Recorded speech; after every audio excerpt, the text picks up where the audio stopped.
¿Cuál es el secreto a voces de que estas dinastías, estas sagas familiares, hayan vivido tantas generaciones? No sé si estamos hablando de un 95%, ¿no? De empresas que en segunda generación desaparecen. Esta empresa familiar le vendía lanzas y espingardas a Carlos I y Felipe II. Ahora le vende cohetes a la OTAN. Si quieren ir solos, posiblemente vayan más rápido, pero si quieren ir lejos, tienen que ir conjuntamente. La mayor parte de las empresas familiares desaparecen porque internamente no han sabido gobernarse. Una familia empresaria es una familia doméstica, pero una familia doméstica no obligatoriamente es una familia empresaria. Esto es crear riqueza familiar. Hola a todos nuestros seguidores y bienvenidos al podcast de Andorrano. Hoy tenemos con nosotros a Fernando Nogales, asesor especializado en la profesionalización de empresas familiares. Muy buenos días. Gracias por haber venido a nuestro podcast. ¿Cómo estamos? ¿Todo bien? Todo bien. ¿Todo bien? Muy bien. Bueno, pues nada, explícanos un poquito quién es Pablo Nogales. Fernando Nogales, perdón. Vale. Muy bien. Pablo Nogales es mi hijo. Sí. Somos una empresa familiar. Muy bien. También en el sector de la consultoría de empresas familiares, ¿no? Y bueno, yo empecé allá en el año 90 hasta hoy. Allá hay algunas décadas, ¿no? Trabajando con empresas familiares. Tanto en el ámbito de la consultoría como en el ámbito de la formación e incluso como en el ámbito de la investigación. Muy bien, muy bien. ¿Y tu trayectoria profesional, aparte de haberte dedicado o haber decidido dedicarte en cuerpo y alma a las empresas familiares, cuál fue tus inicios, tus estudios, tus intervenciones en el mercado laboral hasta los años 90? Pues yo vengo de las ciencias sociales, ¿no? Psicología, sociología, economía, y empecé pues teniendo un despacho de formación de formadores dentro del campo de la psicología de las organizaciones. Y los primeros emprendedores que vinieron a hacer esa formación, ahí me enteré que eran empresas familiares. El concepto de empresa familiar en los años, principios de los años 70, finales de los años 80, no estaba conceptualizado. Las familias tenían empresas como tenían otros patrimonios, ¿no? Y ahí me empecé a percatar de que me gustaba mucho trabajar con empresas familiares. La formación, bueno, pues fui a una escuela de negocios y ahí hice la formación, el ADE famoso de aquella época. Me di cuenta de que, bueno, que trabajar con familias, pues había una formación, si quieres, más psicológica y no era suficiente cuando tienes que trabajar con familias empresarias. Entonces hice sociología, después hice economía, ¿no? Y bueno, ahí empezó un poco el tema de la investigación en ámbitos que tenían que ver con los recursos humanos y con la educación. Es así un poco mi trayectoria, ¿no? Yo vengo de una empresa familiar y ahora estoy conformando, después de estos 35 años, una sucesión también del despacho a través de mi hijo. Con lo cual, vengo de una empresa familiar y quiero que continúe una empresa familiar. Bueno, tienes una buena base para preparar la nueva empresa familiar. Vienes con un recorrido importante, de muchas experiencias, de mucho contacto, de mucha vicisitud por el campo de la empresa familiar, claro. Sí, hombre, experiencia hay, ¿no? Ahora, el ítem de control es mi hijo, ¿no? Si le preguntas a mi hijo, a lo mejor yo el proceso sucesorio no tiene la misma interpretación. Seguramente que no. Pero bueno, es normal. Ahora, me viene muy bien porque, lógicamente, uno de las demandas que te hacen las empresas familiares cuando te contratan, en general, en más del 90%, en mi caso y otros colegas, pues más o menos igual, es o bien por temas de conflictos familiares, comunicaciones que no acaban de ser los fluidas y deseables que les gustaría, o bien porque hay problemas de gobernanza, o bien porque hay problemas de sucesión.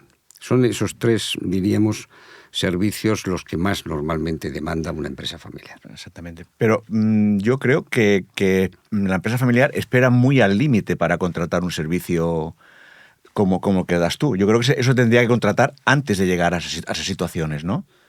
Para prevenir un poco todo lo que viene después, ¿no? Claro. Porque a lo mejor tú llegas a a la empresa y ya no tienen marcha atrás. El problema tan gordo que hay, ¿no? Sea de generación o sea de conflictos entre ramas familiares.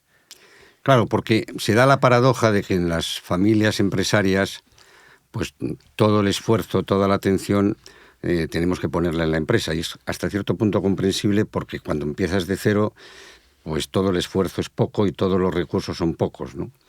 Y entonces se olvida, no, pero sí se queda en un segundo plano la familia, ¿no? Y en una empresa familiar, pues la familia también hay que gestionar cosas y no se puede hacer como si no tuviéramos empresa. Uh-huh. Entonces, a veces las familias son las grandes olvidadas, claro, ¿no? Y decimos empresa familiar y la familia es la gran olvidada. Uh-huh. Y cuando pasan los años, como bien comentas, a lo mejor ya han ido surgiendo algunos desvaríos, uh-huh, ¿no? Uh-huh. Entre hermanos, entre uh-huh. familia política y cosanguínea, y ya llegamos un poco tarde. No digo que no se resuelva, pero ya tiene algún coste. Claro. Porque la diferencia primordial entre una familia doméstica, que sería la familia al uso, a una familia empresaria, ¿cuáles serían? Bueno, pues es interesante la pregunta. A veces es de sentido común, pero a veces pasa desapercibida, ¿no? Una familia empresaria es una familia doméstica, pero una familia doméstica no obligatoriamente es una familia empresaria, ¿no? Y por tanto hay diferencias, ¿no? Lo primero que tenemos que plantearnos es que en una familia empresaria tenemos que formalizar las comunicaciones, ¿sí? En una familia doméstica la comunicación es espontánea. La comunicación es un poco, en alguna medida, como diríamos, afectiva, ¿no? Uh-huh. Y entonces no tenemos que preocuparnos mucho de si nos reunimos para una cosa o para otra, ¿no? Y con el modelo de comunicación de una familia doméstica difícilmente vamos a encontrar la profesionalización que nos permita llevar a cabo el gobierno de una empresa familiar. Uh-huh. Y uno de los problemas más frecuentes, y a veces un poco yo lo digo en algunos seminarios y tal, es decir, la mayor parte de las empresas familiares desaparecen porque internamente no han sabido gobernarse. Uh-huh. Y no puedes gobernar una familia empresaria como una familia doméstica.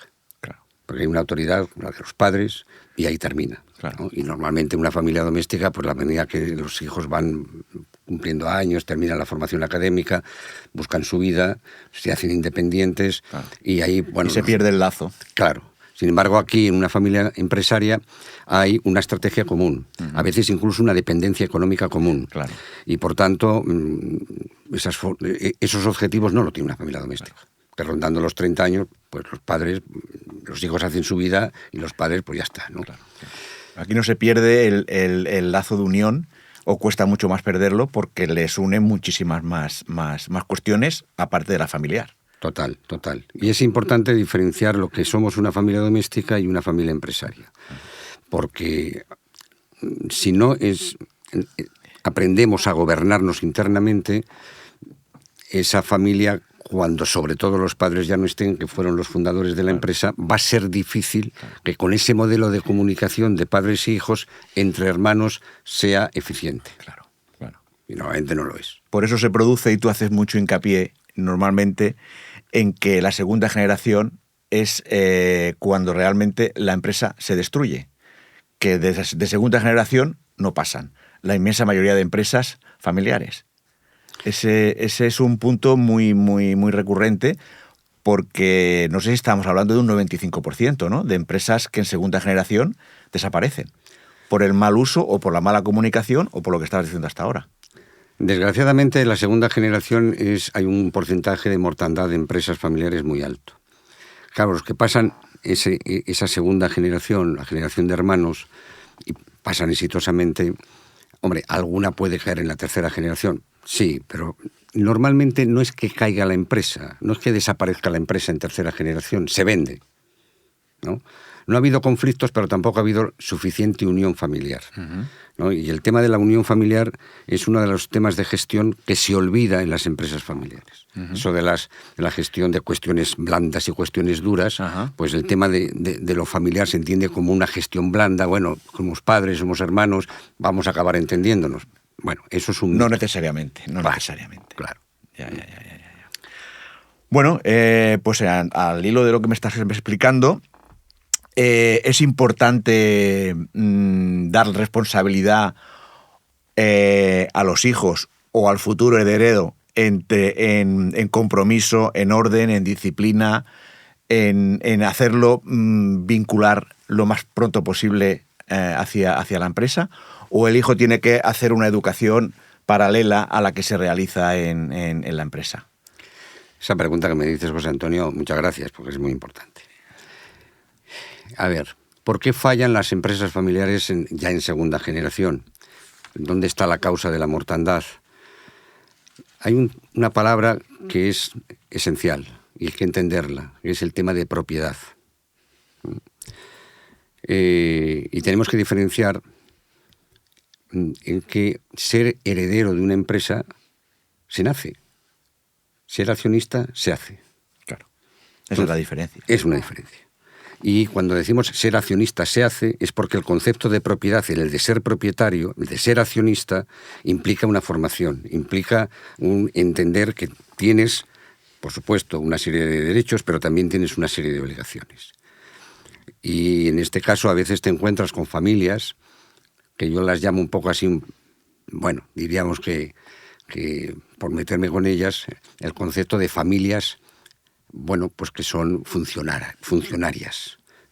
Como soy heredero y tengo un paquete accionarial y por ese paquete accionarial, en función de, bueno, pues de los beneficios que genera la empresa, me corresponde, yo qué sé, si somos 2 hermanos, el 50%, pues no me tengo que preocupar de nada. Al final del ejercicio fiscal pongo la mano y algo caerá, o mucho, ¿no? Claro, ese concepto es un concepto de propietario pasivo, ¿no? Claro. No de propietario activo, ¿eh? Un accionista activo es un accionista que, bueno, pues entiende un balance, entiende una cuenta de resultado, entiende una estrategia, y no es lo mismo que nos endeudemos hasta aquí, que pasemos, digamos, un límite de riesgo razonable. Cuando te encuentras con una familia que el concepto de propiedad ya en segunda generación falla bastante, no digo en todos, pero en alguno, ahí va a haber problemas muy serios en pocos años. Uh-huh. Y eso es enormemente importante, educar a la familia como propietarios, en el accionariado. O sea, que lo más pronto posible, tanto los hijos como los futuros herederos tienen que formar parte del compromiso y de la responsabilidad sobre la empresa. Y luego pues ya se irán educando en función de las necesidades que la empresa tenga o que él decida de continuar. Claro. Muy bien. Es decir, ser una empresa familiar implica de una manera más o menos consciente que esta empresa continúe en la siguiente generación. Uh-huh. Bueno, la pregunta que nos tenemos que hacer siempre, la generación que en ese momento estamos gobernando la empresa, uh-huh, ¿cómo estamos gestionando el proceso sucesorio? Uh-huh. Claro. Y si no estamos enseñando a gobernarse a los hijos, pues posiblemente quieran hacerlo como una familia doméstica que decíamos antes, ¿no? Uh-huh. Lo mío es mío y ya lo gestiono yo, y lo tuyo es tuyo y ya lo gestionas tú. Si somos 2 hermanos y tenemos el 50% cada uno, claro, y tú dices blanco y yo digo negro, claro, empezamos a bloquear las decisiones. Claro. Y si empezamos a bloquear las decisiones, empieza la empresa a quebrar su competencia, su competitividad. Y en pocos años a lo mejor resulta que no se ponen de acuerdo ni para venderla. Claro.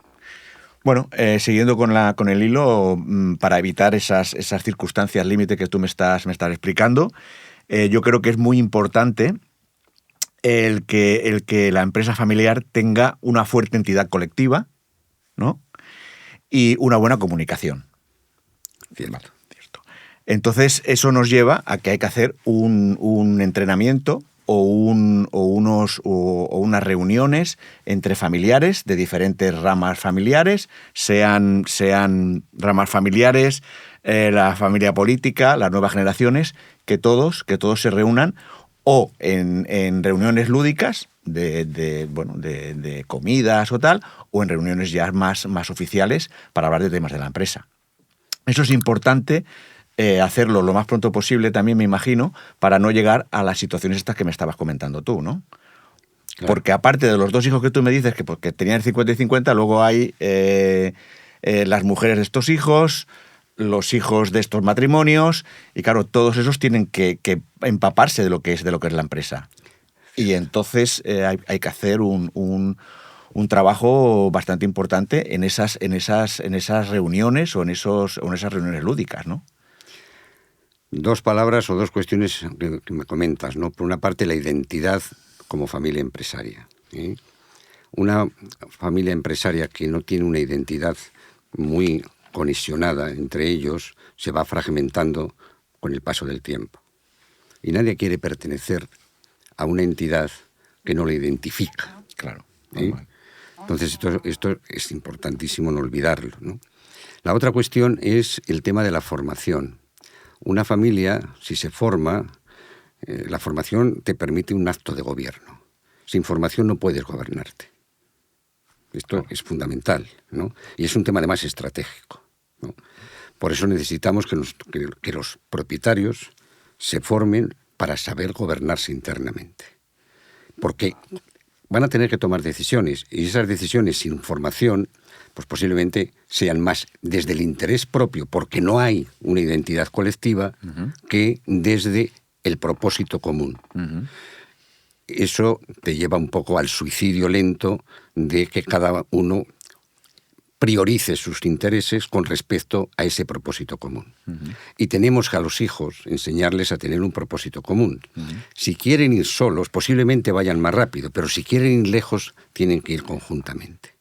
Y la apuesta estratégica de una empresa familiar es siempre intergeneracional. En una empresa no familiar, cuando hablamos de objetivos estratégicos, decimos a 3, 4, 5 años. Cuando nosotros hablamos en la empresa familiar de un objetivo estratégico es qué empresa queremos dejar a los hijos. Y esos son los próximos 20 o 30 años. Para eso tienen que aprender a gobernarse.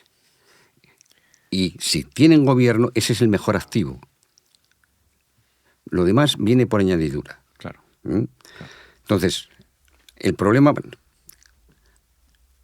el desafío posiblemente más importante de primera a segunda generación es que nos encontramos que el modelo de la primera generación no le sirve a la segunda. El modelo de gobierno. ¿Por qué? Porque el modelo de gobierno de la primera generación es de administrador único. El papá tiene el 100% de la propiedad, es el inventor de la empresa y él decide sobre todo. Entonces, aprenden un modelo de gobierno de administración única y a lo mejor son 3 o 4 hermanos. Y cuando el papá ya no está y se ha fragmentado el accionariado, entonces resulta de que tú me dices a mí, porque eres el mayor, lo que tengo que hacer, oye, que yo tengo las mismas acciones que tú. Por eso hay que profesionalizar la información interna, ¿no? Total. Que es lo que Total. es la conclusión a la que llegas, y llevarlo a la Junta de Accionistas, Claro. llevarlo a la Asamblea Familiar y a los consejos familiares. Claro. ¿Vale?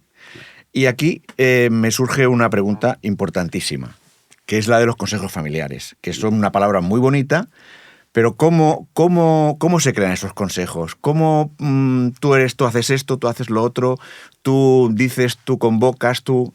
¿Cómo se puede estructurar todo ese tema? Porque un consejo de administración sabemos lo que es. Sí. Es como una gran empresa. Pero claro, un consejo familiar es otra cosa. Es lo que hablábamos hace un momento también, que ahí se incorporan pues ramas familiares, familiares políticos, futuros herederos, diferentes ramas familiares. Y claro, todo eso es muy bonito, el nombre, pero crearlo eso yo me imagino que debe ser muy, muy complicado, ¿no? O también tiene una estructura. Un poquito complicado es porque además es un poco novedoso. Es decir, el tema de los consejos de familia, yo en estos años que llevo trabajando con las empresas familiares, pues no era algo que se pensaba que era necesario, ¿no?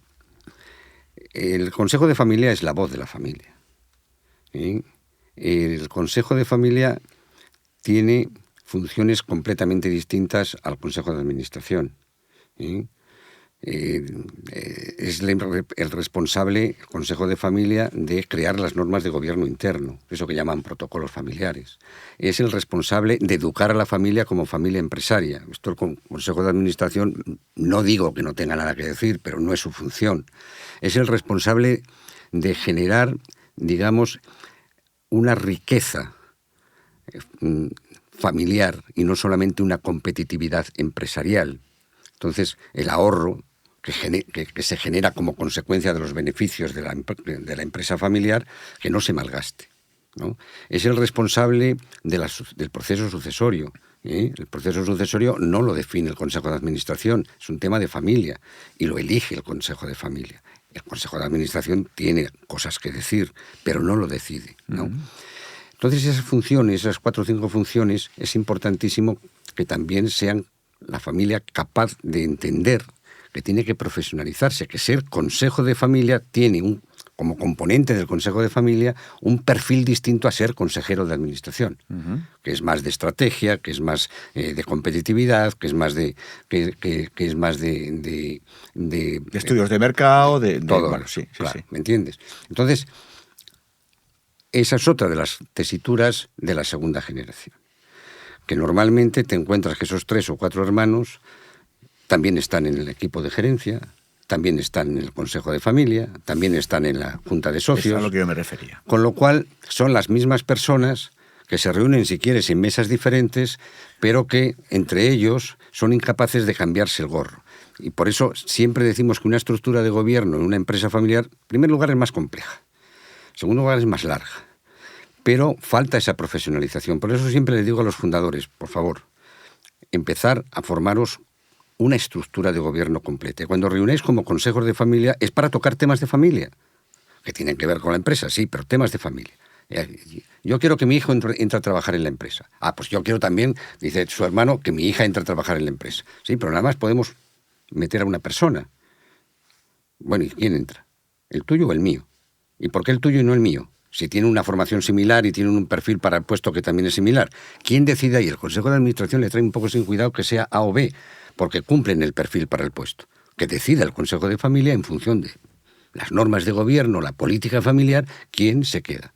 Y los otros los acepten porque han firmado previamente un protocolo en donde esas normas de gobierno se decidía cómo, ¿no? Y estaba puesto. Entonces, estas cosas es importantísimo. Los consejos de familia, yo siempre lo digo, a veces es mejor crear primero un consejo de familia que un consejo de administración.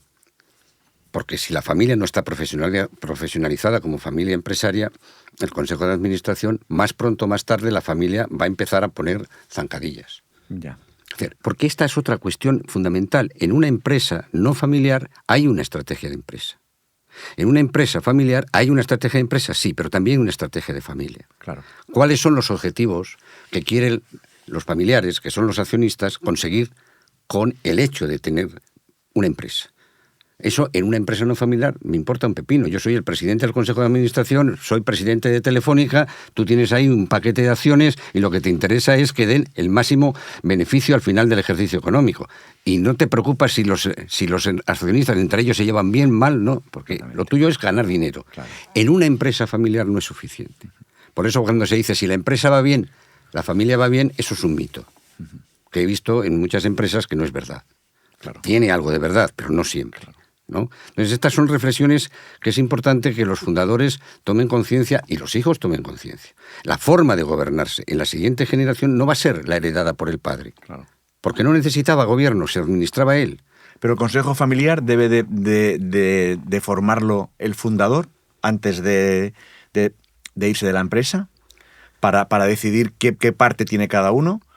O qué va en porcentaje, porque claro, al final el ejemplo que tú me has puesto es muy, muy elocuente, ¿no? Porque hay dos personas que forman parte del consejo familiar, 2 hijos diferentes, los 2 quieren entrar al mismo cargo. ¿Quién decide el sí o el no, o va uno o va otro o no va ninguno?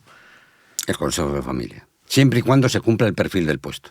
Ya, pero el consejo de familia habrá, yo qué sé, 4, 5, 6 o 10, ¿no? Y cada uno tendrá un voto diferente, ¿no? Claro, normalmente el consejo ¿Que es unanimidad o minoría simple? Las normas de gobierno, igual que en el Consejo de Administración, tienen que decir, a veces en los estatutos, las normas de gobierno del Consejo de Administración están en los estatutos, ¿no? O deberían de estar, ¿eh? Por lo menos están en el derecho mercantil. Por lo tanto, aunque no estén en los estatutos, tiene que cumplirse. ¿Qué decisiones se toman por mayoría simple? ¿Qué decisiones se toman por mayoría absoluta? ¿Qué decisiones se toman por si hay que tomar decisiones por unanimidad? Puede haberlo. Entonces, claro, lo mismo pasa, es decir, ¿cuál es el quórum suficiente para decir, en este caso, que entra fulanito o entra menganito? Pero si somos 4 personas en el Consejo de Familia o 5 y dicen 3 que entre fulanito o menganita, dice una mayoría. Por tanto, si eso está en las normas de gobierno, eso se respeta. Punto. Porque en ese protocolo ahí está tu firma abajo. Claro. Que lo hiciste hace 3 años o 5 años atrás. Sí, pero tienes que cumplirlo, claro. Tienes que cumplirlo. Bueno, entonces hay un apartado que a mí me interesa muchísimo, el mantener la propiedad, la familia en común, es una apuesta de futuro que permite una mayor y mejor desarrollo de la riqueza familiar. Dicho de otra manera, aunque solo sea por un tema egoísta, una persona debe de pensarse dos veces el irse de una empresa familiar cuando sabe perfectamente que si van en conjunto, la riqueza que va a tener al final va a ser mayor que si se va él solo. Entonces, ¿eso lo tiene asumido la empresa familiar o no? Ese tema que tocas, podemos hacernos una pregunta, ¿no? Hay empresas familiares centenarias, bicentenarias, que llevan 300 años, 400 años, ¿no? Y una empresa familiar, me estoy acordando ahora, Beretta, ¿no? Esta de las pistolas Beretta, ¿no? Sí, italiana, sí. ¿no? Esta empresa familiar le vendía lanzas y espingardas a Carlos I y Felipe II. Ahora le vende cohetes a la OTAN. Pero existía hace 500 años. Hemos cambiado mucho, claro. Cambiado. Entonces, ¿cómo ellos... dices, ¿cómo ha durado 500 años esta empresa? En Europa tenemos cerca de 100 empresas casi milenarias, entre 800 y 1000 años. Han pasado monarquías, repúblicas, y ahí están, vivitas y coleando. Casi como la Iglesia. Sí, estos llevan más tiempo, ¿no? Pero bueno, sí. Son alumnos aventajados, sí. Sí, no, claro, hemos aprendido de ella. Claro, también. ¿No? Entonces, perdón. Entonces, ¿cuál es el secreto a voces de que estas dinastías, estas sagas familiares, hayan vivido tantas generaciones? El secreto a voces es que han sido competitivas esas empresas en cada generación, pero también han hecho en cada generación a la familia más rica que la anterior. Y una familia rica no quiere marcharse del lugar en donde tiene garantías de riqueza. Ahora sí, nos encontramos a veces en las empresas, sobre todo en las pymes familiares y en segunda generación, donde se da la paradoja de que están tan preocupadas en los beneficios y al mismo tiempo no tienen penurias para el gasto del ahorro común. Y por lo tanto, son empresas muy competitivas con familias que generación tras generación no tienen otra cosa. Son pobres. Entonces, si nosotros solamente nos cuidamos de una buena gestión de la competencia y no del ahorro y del patrimonio familiar, entonces, indudablemente, en la medida que no sean capaces de generar riqueza y, dejarla al margen de las vicisitudes de la empresa puede quebrar.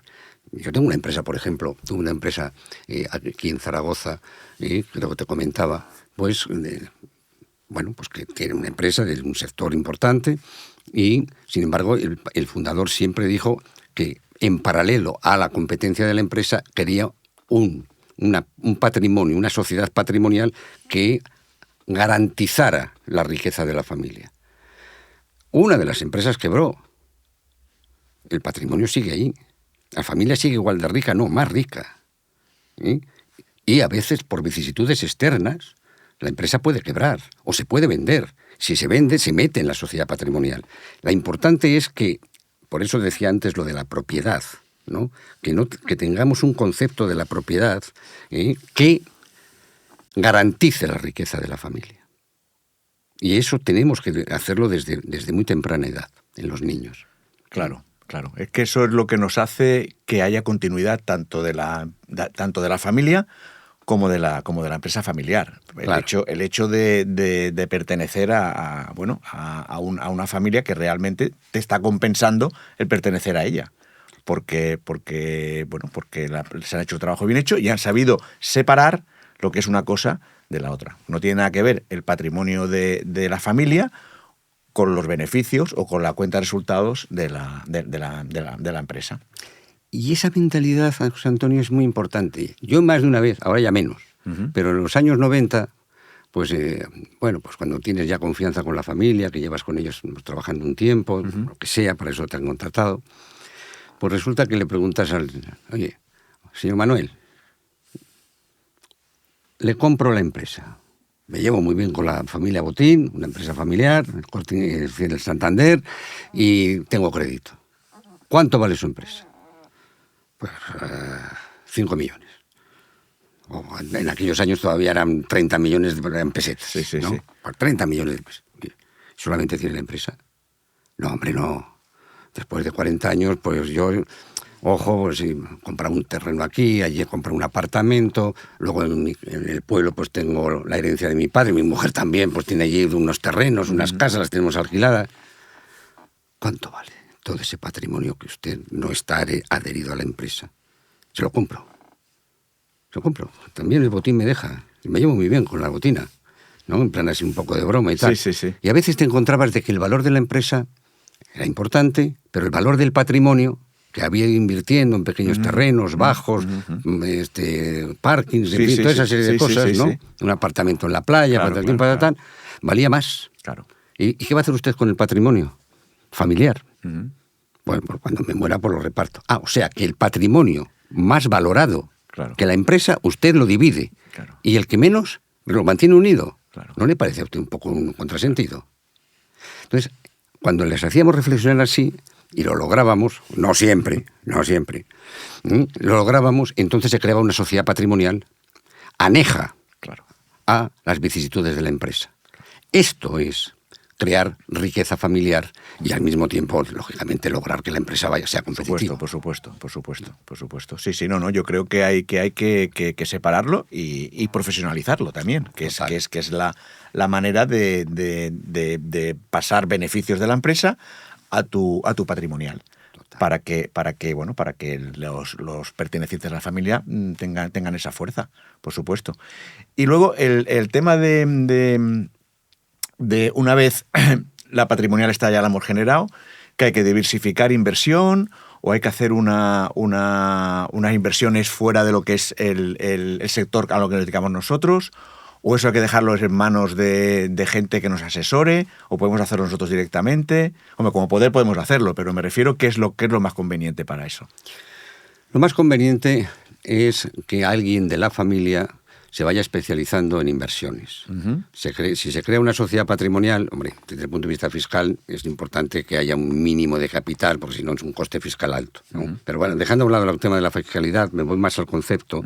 Es importante que haya una persona, por lo menos una persona, que se profesionalice en la gestión de patrimonios familiares.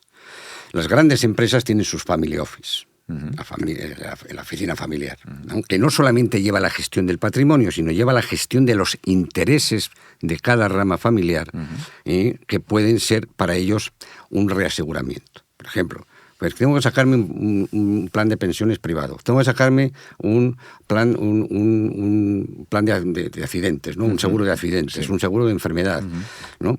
Bueno, todas estas cosas se llevan desde la oficina familiar, ¿no? Entonces, todos los familiares de esa empresa, segunda, tercera generación, se dan cuenta de que la empresa tiene para ellos un sentido, porque está para reasegurar ante las vicisitudes que puedan vivir, por la razón que sea. Nadie quiere salir de esa seguridad social que da la empresa familiar. Pero hay alguien que ha empezado desde el principio. Yo, en uno de los casos, parecido al que te contaba, en plan así un poco humorístico, ¿no? Sí.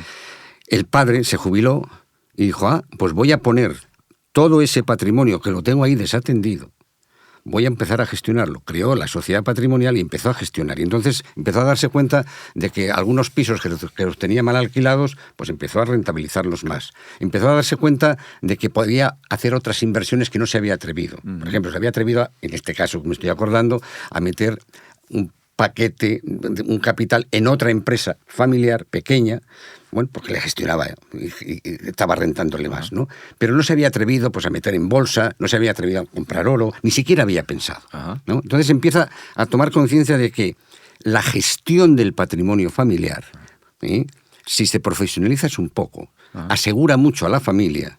Él no tiene que dividir ese patrimonio entre los hijos. Y genera vinculación. Claro. Porque ¿no? Al final te toca en el bolsillo y genera vinculación. Claro. Entonces, es importante que también seamos conscientes de quién se va a encargar el día de mañana del ahorro familiar, de gestionarlo como patrimonio común de la manera más rentable, más segura y más duradera. Eso, cuando se empieza a hablar, a veces en comidas informales, ¿no? Pues la gente se va quedando con poco la idea, ¿no? Claro. Lo lúdico en las empresas familiares es un tema estratégico. Si no hay encuentros lúdicos... Es lo que hablábamos antes, claro, que te comentaba yo. Claro, sí. Si no hay encuentros lúdicos... Claro. Los encuentros lúdicos, ¿qué permiten? Permiten crear un caldo de cultivo, digamos, distendido, cuando hay que tocar temas en donde ya hay ciertas diferencias de intereses. Si no hay espacios lúdicos, claro, lo formal genera estructura. Lo lúdico... Y discordia. Claro, estructura y discordia, claro. Pero lo lúdico lo que genera es, en alguna medida, pertenencia. Claro. ¿No? Nos juntamos, yo voy con frecuencia allí a Hispanoamérica, ¿no? Entonces, muchas veces las empresas familiares en Argentina dicen, bueno, tenemos que hacer un asado, ¿no? Es decir, se reúnen para hacer el asado y tal, y allí, pues bueno, pues cada uno hace lo que le gusta, dicen chistes, y unos de este partido político, de este partido del Real Madrid o el Barça o lo que sea, claro, ¿no? Claro. Pero se comparte.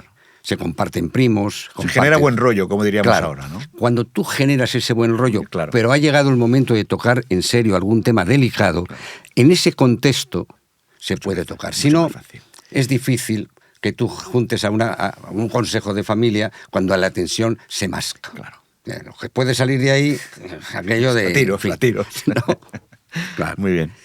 Bueno, pues nos quedan muchos temas en el tintero. Lo que pasa que, bueno, el tiempo es el tiempo. Tú tienes ya que preparar tu vuelta a Sevilla. Y, bueno, nada más decirte y desearte lo mejor. Y agradecido muchísimo de que hayas venido al Andorrano hasta nuestro podcast. Yo tenía mucho interés en que vinieras, por eso te insistí varias veces.